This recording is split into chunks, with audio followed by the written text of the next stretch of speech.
স্বৈরাচারকে হটানোর জন্য। কিন্তু আমরা তাকে হটাতে পেরেছিলাম ঠিকই, তবে দেশটা আসলে পরিবর্তন হয়নি। আমরা যা চেয়েছিলাম, যা চেয়ে আমাদেরকে আমরা বিলিয়ে দিয়েছিলাম, আমাদের ভাইরা জীবন দিয়েছে, আমরা আমাদের শরীরের গুরুত্বপূর্ণ অঙ্গ হারিয়েছি, কিন্তু আসলে সেই আশা আকাঙ্ক্ষা বাস্তবায়ন হয়নি। জনগণ চেয়েছিল এই দেশটা যেন পরিবর্তন হয়, সংস্কার হয়। এই বিষয়ে সরকার একটা গণভোটের অধ্যাদেশের বাস্তবায়নের লক্ষ্যে একটা গণভোটের আয়োজন করেছিল। তবে সেখানে প্রায় 70% মানুষ ভোট দিয়ে সেইটাকে জয়যুক্ত করেছিলেন। কিন্তু আমরা ইতিমধ্যে দেখতে পাচ্ছি আসলে কারচুপির মাধ্যমে 49% ভোট পেয়ে যেই দল সরকার গঠন করেছে, তারা আসলে সেই গণভোটকে মানতে রাজি হচ্ছে না। আসলে সেই গণভোটগুলো মানলে তারা আসলে আগে মানে পরবর্তী সময় স্বৈরাচার হয়ে উঠতে পারবে না, যার ফলে আসলে তারা এটা মানতে চাচ্ছে না। তবে এই দেশের জনগণ এবং আমরা চেয়েছিলাম যেন রাষ্ট্রটা সংস্কার হোক, সেই গণভোটে যে অধ্যাদেশগুলো আছে সেগুলো বাস্তবায়ন হোক। তো আমরা ইতিমধ্যে দেখতে পাচ্ছি আসলে তারা সংসদে গিয়ে জোকারের মতো বক্তব্য দিচ্ছে। তারা বলছে যে আমরা এই গণভোটের ইস্যুগুলো মেনে নিয়েছি এই কারণে যে আসলে এই ইস্যুগুলো না মানলে নির্বাচনটা পিছিয়ে দেওয়া হতো, একমাত্র শুধু নির্বাচনের জন্য আমরা এটা মেনেছি।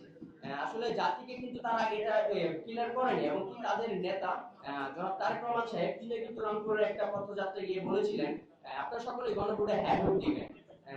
বর্তমান সময় আর আগের সময় দুইটা জিনিস বিবেচনা করে আমার মনে হয় যে আসলে তারা জাতির সাথে প্রতারণা করার পায়তারা করতেছে।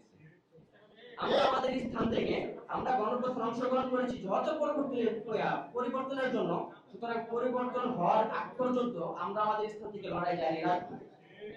এর পরিপ্রেক্ষিতে আমরা আমাদের একটা অরাজনৈতিক সংগঠন তৈরি করেছিলাম জুলাই গণঅভ্যুত্থানে আহতদেরকে নিয়ে।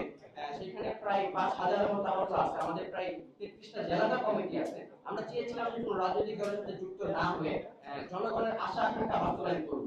সেই উপলক্ষে আমরা দীর্ঘ সময় পাড়ি জমিয়েছি, আমরা প্রায় অনেক কাজ করেছি আমাদের সংগঠনের ক্ষেত্রে। আমাদের আহত সহযোগিতা বাইরেকে আমরা প্রায় 50টা রিকগনিশন বিতরণ করেছি, প্রায় অনেক কিছু করেছি যেটা অলরেডি সাংবাদিক ভাইরা জানে।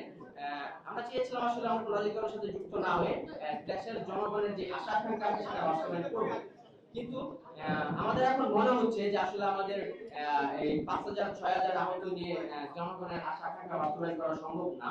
কারণ আমরা রিসেন্টলি একটা আমরণ অনশনের কর্মসূচি দিয়েছিলাম যে আসলে গণভোটের অধ্যাদেশগুলো যেন বাস্তবায়ন করা হয়। আমাদের সংগঠনের সভাপতি, কোষাধ্যক্ষ, তারপর হচ্ছে আপনার সাংগঠনিক সম্পাদক এবং সদস্য, 4 জন ব্যক্তি হচ্ছে সেই অনশনের কর্মসূচিতে তারা অনশন চালিয়ে যায়।